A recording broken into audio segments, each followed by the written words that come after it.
Some nights sparkle brighter than the rest. This was one of them. The grand ballroom of the Royal Crest Hotel seemed to have been plucked straight from a dream.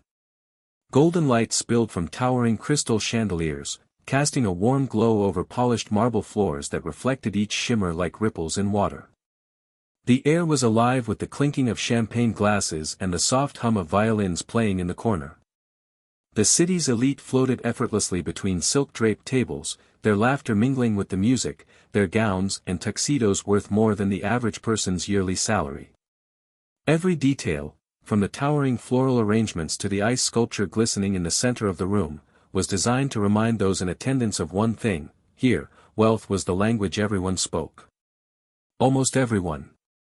Before you scroll, let me ask you this: what happens when a young girl in a worn-out dress walks into a room full of millionaires and becomes the target of their laughter? Most would crumble. But that night, one man's decision changed everything, and years later, the whole world would know her name. Stay with me, because you won't forget this story. Near the far wall, half hidden behind a column, stood a girl who did not belong. She was small, so small she seemed almost swallowed by the grandeur around her. Her dress, once a soft lavender, had faded over time to a pale, washed-out hue. The hem was frayed, the seams slightly loose, and though she had tried to smooth it before coming, the fabric refused to hide the years it had endured. She wore no jewelry except for a thin ribbon tied around her wrist, a ribbon that, under this kind of light, looked out of place beside glittering diamonds and strings of pearls. She kept her head low, as though making herself invisible might erase the truth: she didn't fit here. It started with a glance. Just one. A woman in an emerald gown turned her head, eyes scanning the girl up and down before landing on the dress. A smirk. A whisper to the man beside her. He leaned in, his lips curling into an amused grin. A moment later, another woman noticed. Her eyes widened briefly in surprise, then narrowed with interest, as though she'd stumbled upon a spectacle. And so it began, the quiet chain reaction that only high society seemed to master. The girl felt it before she fully saw it. That slow wave of awareness washing over the crowd, the way conversations paused ever so slightly as eyes darted toward her. She could almost hear their thoughts. Who is she? Why is she here? Did no one tell her this was a gala, not a thrift store auction? She clutched the hem of her skirt, her knuckles pale. The fabric felt rough beneath her fingers, and she wished she could vanish into it, sink into the floor, disappear entirely. The music carried on, but the air around her grew heavier. A cluster of younger guests gathered near the dessert table, their sequined gowns catching the light like tiny constellations. One of them, tall and sharp-featured, leaned close to her friend and whispered something that made them both burst into stifled laughter. The girl didn't need to hear the words, her ears burned all the same. The laughter was enough. Every movement in the room seemed exaggerated now. The rustle of silk skirts sounded like waves crashing against her. The glint of cufflinks caught her eye and made her feel the plainness of her own attire even more. She could smell the perfume, rich, floral, expensive, and it reminded her of the lavender soap she'd used earlier, the kind that came in a chipped dish in the bathroom at home. A waiter passed by, offering a tray of champagne flutes. She shook her head quickly, afraid that even her refusal might be judged. In a place like this, she thought, even saying no felt like an invitation for someone to laugh. Her heart pounded against her ribs, each beat seeming louder than the last. She knew she should leave, that no one would notice if she slipped out the side door and into the cool safety of the night. But she stayed rooted to the spot, the way one might stand frozen on a cliff, unable to step back and equally unable to step forward. Then came the first chuckle. It was soft, almost indistinct under the swell of the violins, but she felt it hit her like a stone. It came from somewhere behind her, followed by another, then another, until they began to overlap. The sound was light, almost casual, but it carried that cutting edge that could slice through the thinnest layer of confidence. Her shoulders stiffened. She told herself not to cry. Not here. Not now.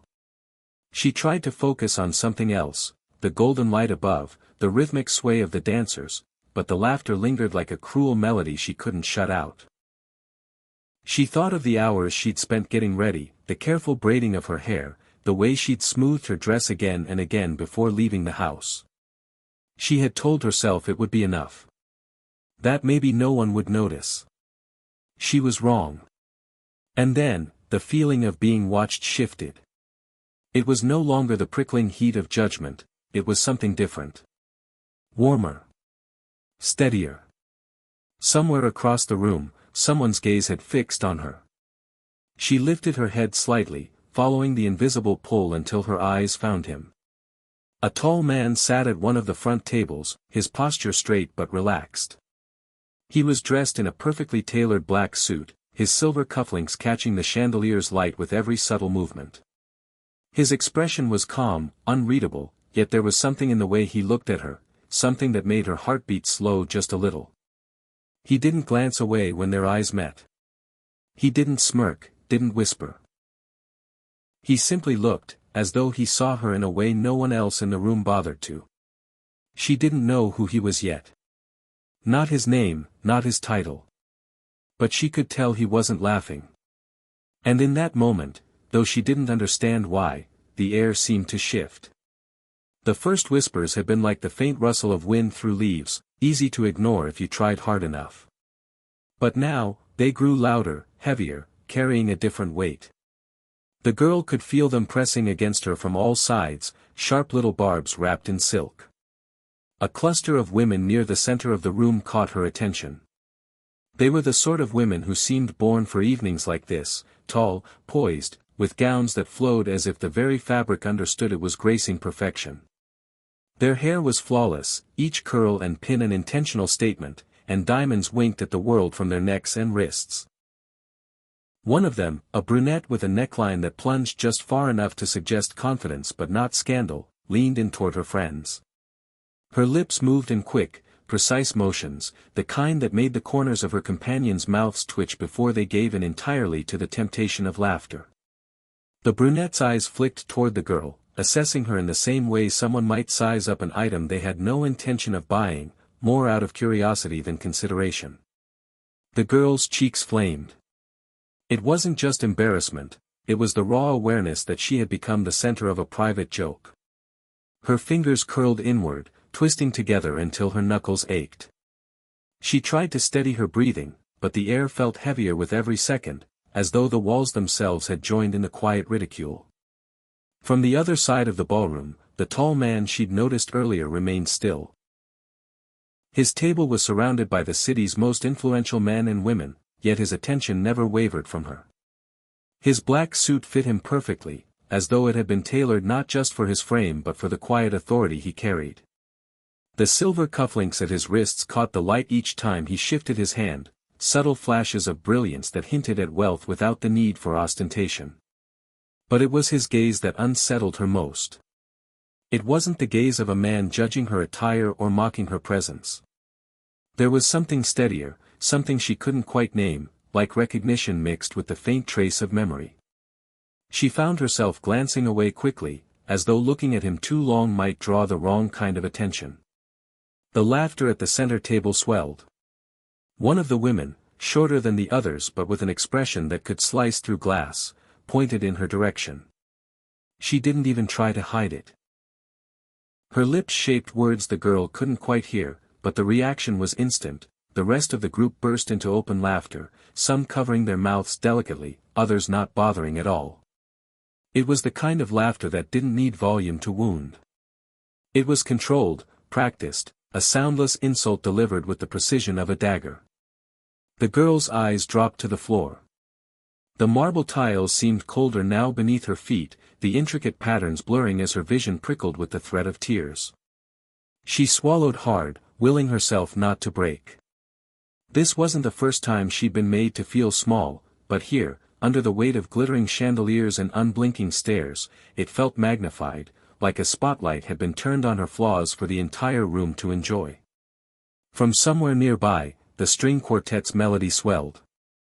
The music, once soft and unintrusive, now seemed almost cruel in its elegance.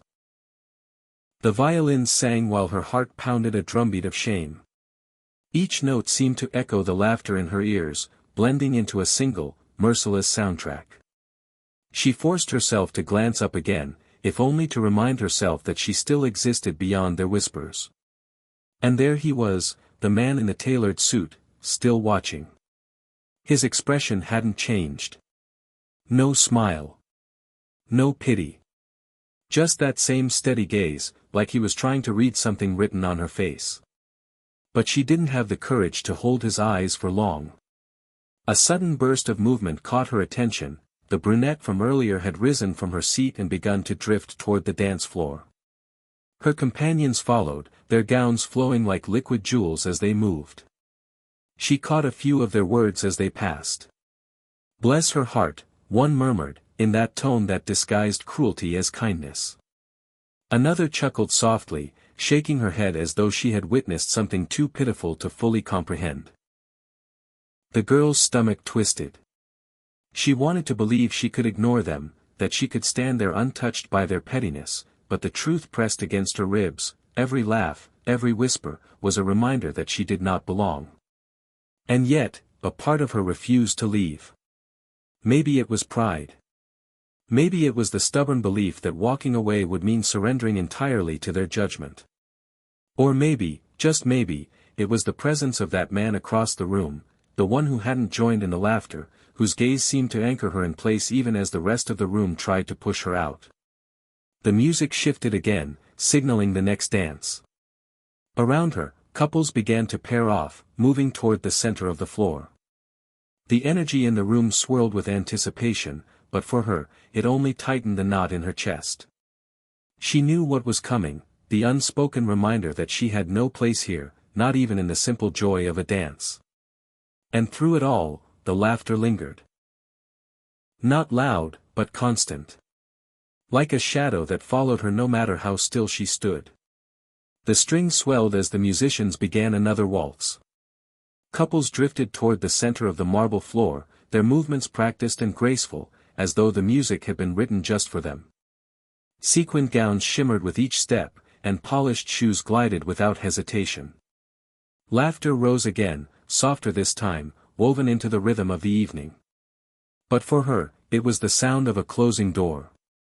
She stood at the edge of the room, the distance between her and the dancers feeling like a gulf she could never cross.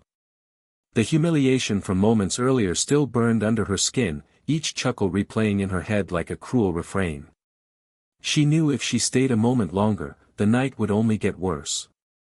The whispers would return, sharper than before, and she would leave with their mockery clinging to her like a second skin. Her eyes flicked toward the far corner where the exit sign glowed faintly above a side door. It would be easy, she told herself. She could slip away while everyone was distracted by the dance. Outside, the air would be cool, free of perfume and judgment. She could walk down the quiet street, head held high, and pretend she had chosen to leave, not that she had been driven out. She took a small step toward the door, keeping her head down, willing herself invisible. Another step, then another.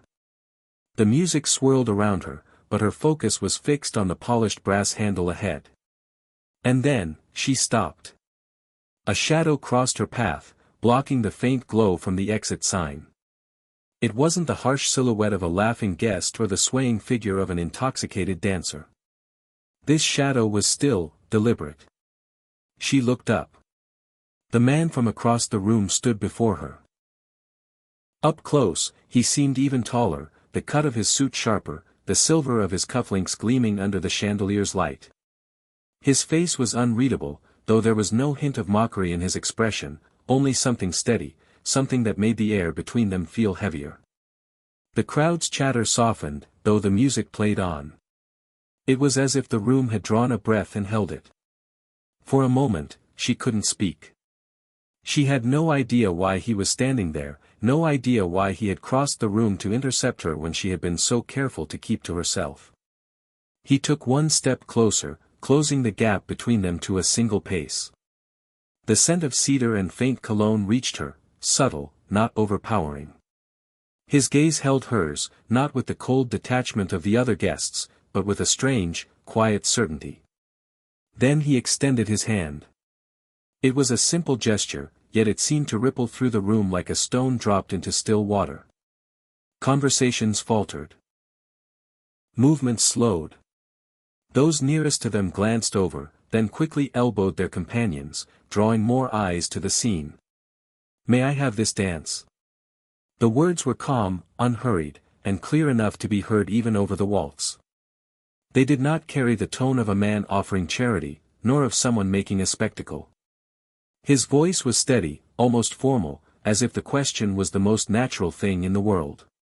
She blinked, certain she must have misheard him. Of all the things she had expected tonight, silence, whispers, the sting of laughter, this was not among them. Her gaze darted to his hand, then back to his face. He was serious. Around them, the stillness broke into a quiet rustle of reaction. A woman in a ruby gown froze mid-step, her eyebrows lifting in disbelief. A man by the bar tilted his head, as though trying to decide if he had witnessed something scandalous or simply strange. At the center table, the group of young women who had been laughing earlier had gone silent, their eyes fixed on the girl as though waiting for her to stumble, to refuse, to prove them right about her place, or lack thereof, here. She felt her cheeks grow warmer under the weight of so many eyes. Her first instinct was to say no. She wasn't a dancer. Her shoes were plain, her dress tired, and standing in the middle of that floor beside a man like him would only invite more whispers. And yet, something in his expression held her in place. It wasn't kindness in the conventional sense, it wasn't pity. It was something more like recognition, as though he saw not just who she was in this moment, but who she could be if she didn't turn away. Her hand twitched at her side. The waltz swirled around them, and for a heartbeat, the rest of the room faded to a blur. There was only his hand, steady and unshaken, waiting. Somewhere nearby, someone gasped softly. In another corner, a champagne flute was set down too hard, the faint chime ringing out like punctuation in the hushed tension. Every glance, every breath in the room seemed to hang on what she would do next. She didn't yet know if she would take his hand. She didn't know if she could. But for the first time that evening, the laughter had stopped. The first notes drifted through the air like a sigh, slow, graceful, and impossibly soft. It wasn't the sharp, lively music of earlier in the evening, this was different. A waltz. The kind that carried its own hush with it, the kind that drew people closer without them realizing it. Her breath caught. She had never danced a waltz in her life. Not here, not in a ballroom like this. And certainly not under the watchful eyes of people who had already decided she didn't belong. Yet she found herself frozen in place, unable to step back, unable to look anywhere but at him. The tall man in the black suit stood before her, his hand still extended as if time had stopped between his invitation and her answer. His gaze never faltered, not even when the murmurs around them rose. There was no urgency in his posture, no flicker of impatience, only quiet expectation, as though he knew she would say yes even before she believed she could. Her heart pounded so hard she could hear it in her ears. The sound seemed too loud, too reckless for a room like this. Surely he could hear it too. Still, her hand lifted, slowly, almost against her own will, and found its way into his. His fingers were warm, steady, grounding. He closed his hand around hers with the gentlest pressure, a silent reassurance that whatever happened next, she would not face it alone. Without a word, he guided her toward the center of the dance floor, the polished marble glinting beneath their feet. They stopped under the chandelier's full light. The world seemed to shrink to a circle just wide enough for the two of them. He stepped forward. She mirrored the motion, stiffly at first, her body betraying the weight of every pair of eyes locked on her. Her gaze dropped to the floor, studying the patterns in the marble as though they held the secret to surviving this moment. "You're safe," his voice said quietly, low enough that only she could hear. "Lift your head." She hesitated. Her chin tilted upward just enough to meet his eyes. Breathe, he told her, his tone calm, almost rhythmic. She drew in a shaky breath, and for the first time since she had walked into the ballroom, the air felt less heavy. They began to move, not perfectly, not smoothly, but enough to follow the music's pull. His steps were measured and certain, hers stumbled at first, her shoes catching slightly against the polished floor. But each time she faltered, his hand steadied her, his other hand guiding lightly at her waist.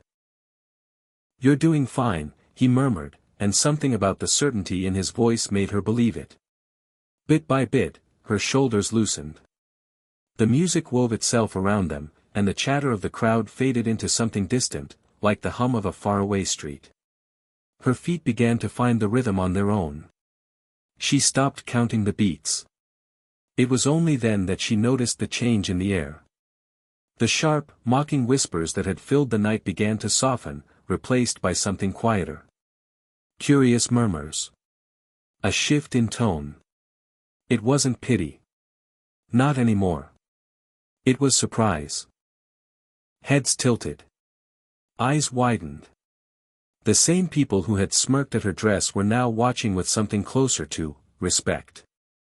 Not for her clothes, but for the way she held herself now, upright, moving with someone who clearly treated her as an equal. The truth settled in her slowly, this wasn't an act of charity, some grand display meant to humiliate her further. He wasn't doing this to save face in front of the crowd.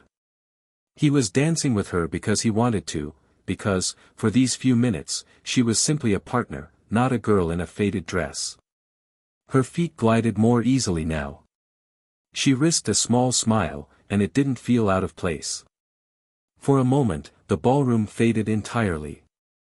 There was no laughter, no judgment, no gulf between the wealthy and the poor. There was only the rise and fall of the music, the steady rhythm of their steps, and the unspoken understanding between them. She wondered if he knew what this meant to her. That it wasn't just a dance, but a quiet restoration of something she thought she'd lost the moment she walked into this room, her dignity. And somehow, in the middle of a dance floor surrounded by people who had doubted her worth, she felt it returning. When the music swelled toward its peak, he guided her into a turn.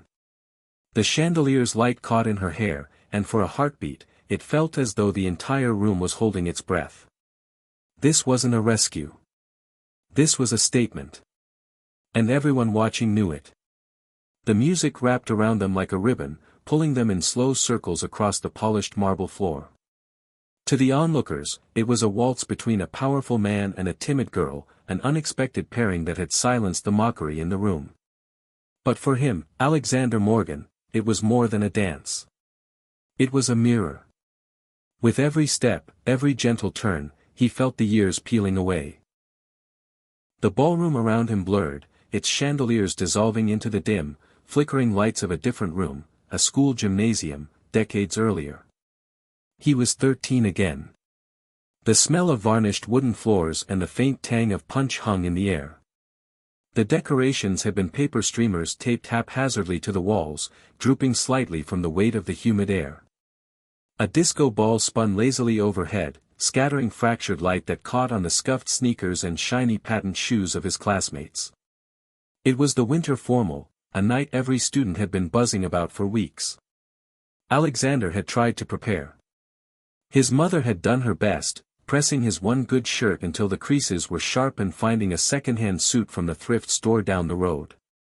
It didn't fit right, the sleeves hung too long, the trousers were a shade too short, but she had smiled as she fastened his tie, telling him he looked handsome enough to stop traffic. He had believed her. But the moment he stepped into that gym, he felt it, the shift in the air, the quick glances, the suppressed smirks. He knew what they saw, a boy trying too hard, clothes that spoke of hand-me-downs, and shoes that had been polished so often the leather had thinned. He kept to the corner, just as the girl now kept to hers. He watched others laugh and move easily between groups, trading inside jokes and casual touches, while he stood like a misplaced shadow. The music was loud, but somehow the laughter always cut through, sharp and unmistakable. And then it happened, one of the boys from his class, dressed in a brand new blazer, sauntered over with a smirk.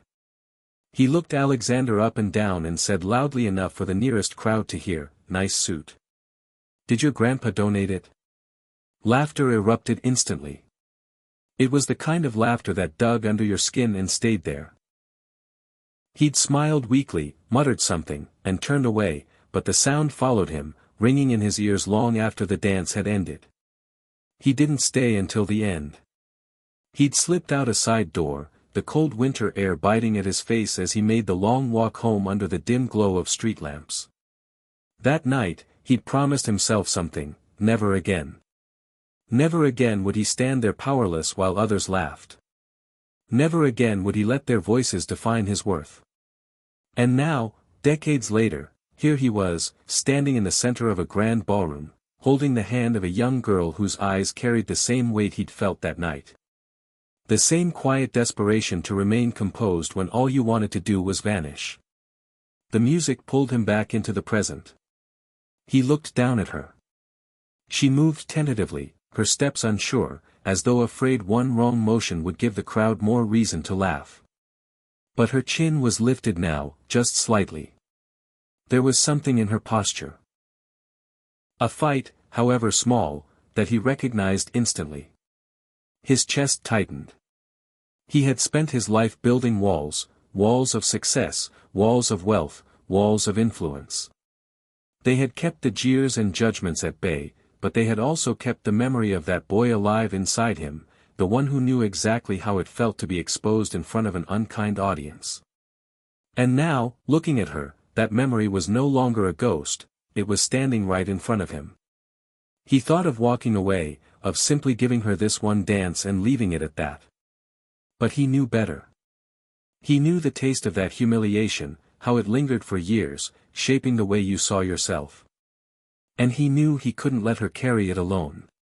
The chandeliers above seemed to glow warmer, the hum of whispers fading into the background.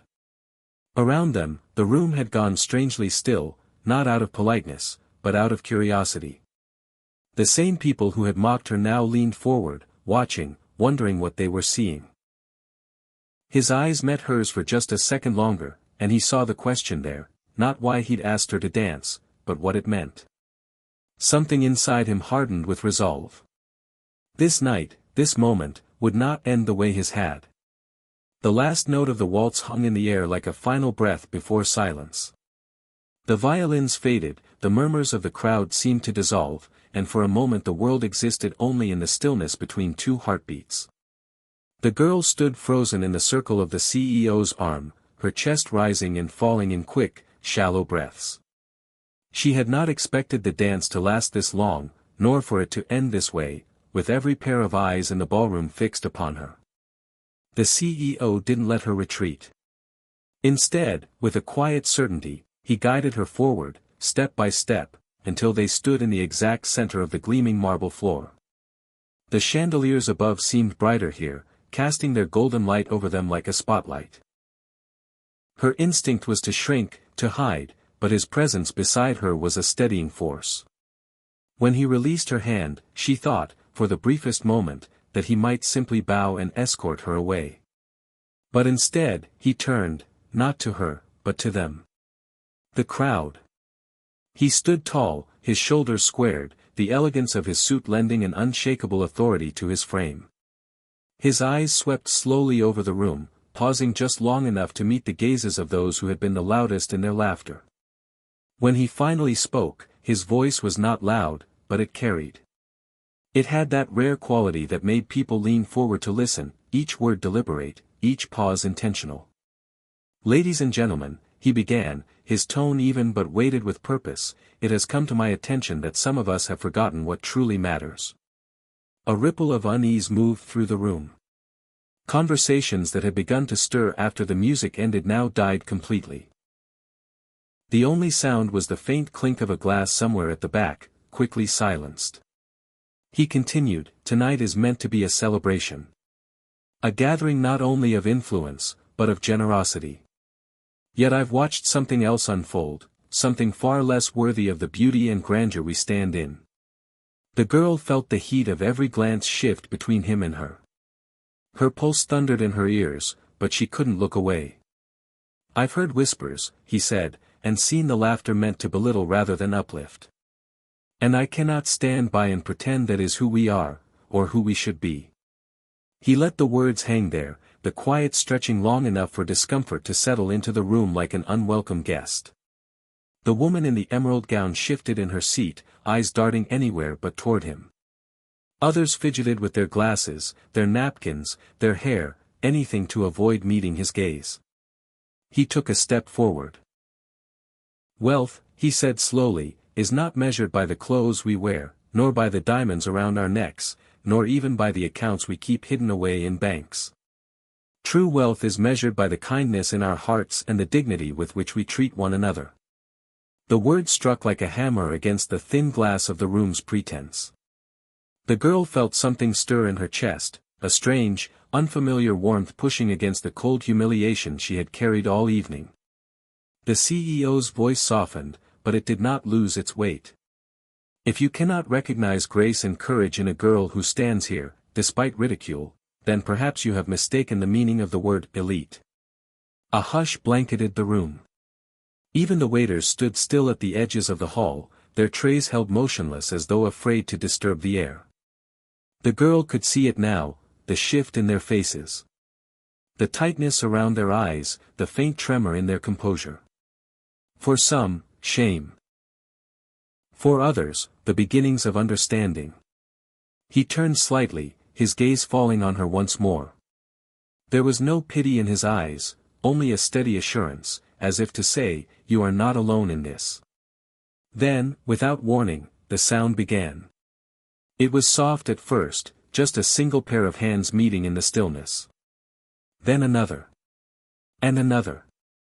The claps were hesitant, awkward, as though the crowd was unsure whether they were applauding her, him, or the message itself. But slowly, like a tide turning, the rhythm grew. The sound swelled, filling the ballroom with something new, something that, for the first time that night, didn't feel like mockery. The girl's eyes swept across the crowd in disbelief.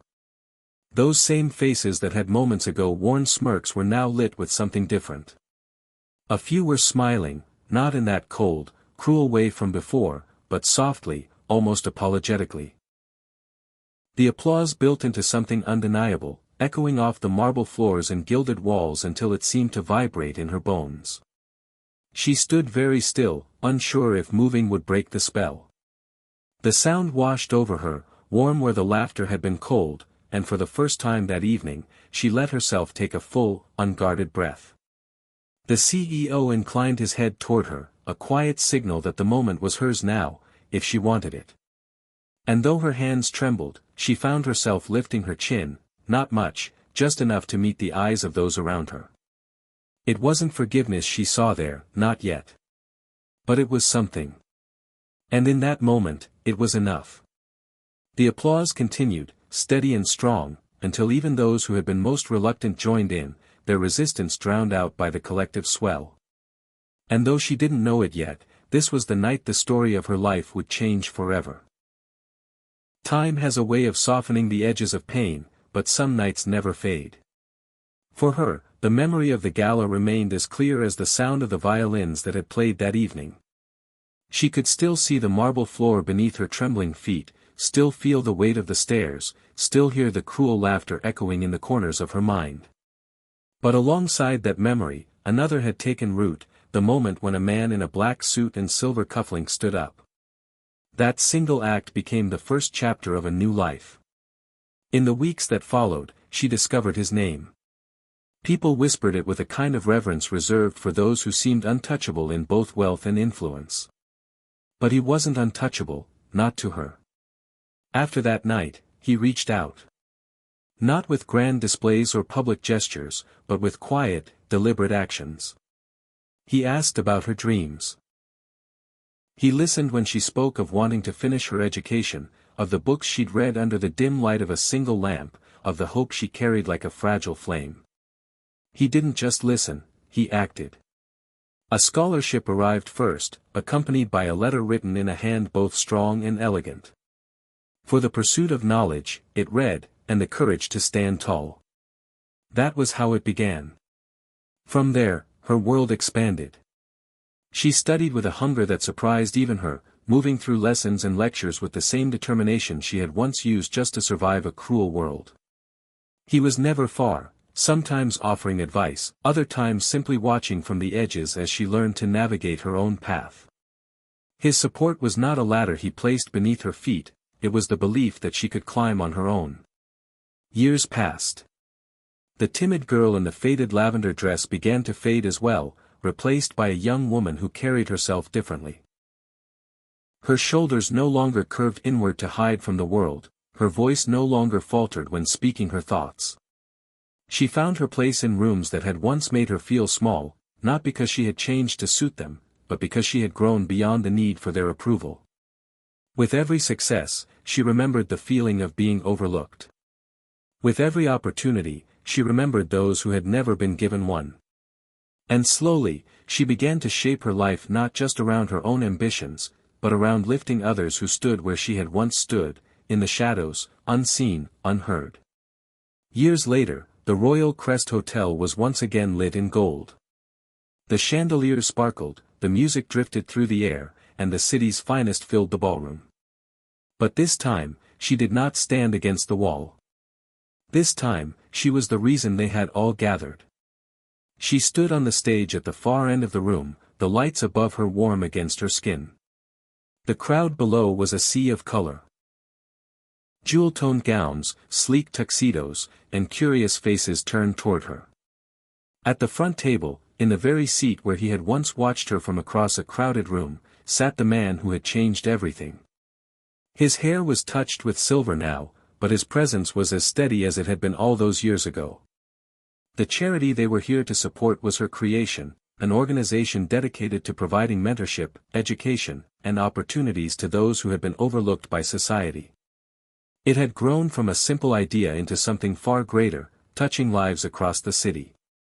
And tonight, she was here to speak not just of its mission, but of the truth behind it. She looked out at the faces before her, taking a moment to let the weight of the moment settle in her chest. "I stand here tonight," she began, her voice clear, "not because I was the smartest in the room, not because I was the most talented, and certainly not because I was born into the kind of privilege this ballroom represents. I stand here because, once, someone stood up for me." A murmur moved through the audience, but she didn't pause. "There was a night, many years ago, when I wore a dress that didn't belong in a place like this.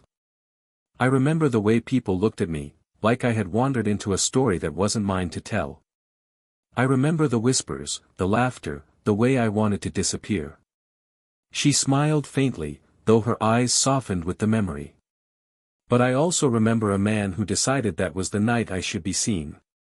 Not for what I wore, but for who I was. He didn't know me. He didn't have to care. But he did." Her gaze flicked to the front row, just for a moment, and there he was, watching her the way he always had. Steady. Present. Proud. "That one act," she continued, "changed the way I saw myself. It made me believe that kindness can be louder than cruelty. That one person's courage can quiet a room full of judgment. And that's why this organization exists.